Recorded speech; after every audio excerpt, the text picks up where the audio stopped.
சென்னை பெருங்குடியில் காலை முதலே மழை பெய்து வரக்கூடிய நிலையில் சாலையில் மழைநீர் தேங்கி இருப்பதால் வாகனங்களை இயக்க முடியாமல் வாகன ஓட்டிகள் சிரமம் அடைந்திருக்கிறார்கள்.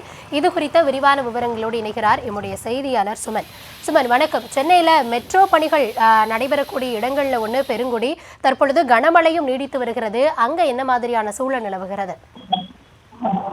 வணக்கம் கோவிரி. அதாவது இந்த சிட்வா புயல் காரணமாக கடந்த 3 நாட்களாக சென்னை புறநகர் பகுதி, சென்னை கிழக்கு கடற்கரை சாலை, ஓஎம்ஆர் சாலை உள்ளிட்ட பகுதிகளில் விடாமல் மழையானது பெய்து வருகிறது. குறிப்பாக இன்று காலை, நேற்று மாலை சிறிதளவு வெயில் அடித்தது. தற்போது மீண்டும் நேற்று இரவிலிருந்து தற்போது வரை பெய்து வரும் மழையால் இந்த பெருங்குடியில், இந்த ஓஎம்ஆர் சாலை பெருங்குடியில் மழைநீரானது தேங்கி நிற்கிறது. குறிப்பாக இந்த மழைநீரில் வாகனங்கள் தத்தளித்தவாறு ஒரு செல்லக்கூடிய நிலையும் இங்கு நிலவி வருகிறது. அதேபோல் இந்த பகுதியில் உள்ள ஐடி நிறுவனத்தில் செல்லக்கூடிய ஊழியர்கள், இருசக்கர வாகனத்தில் செல்லக்கூடிய ஊழியர்களும் நடந்து செல்கின்றனர்.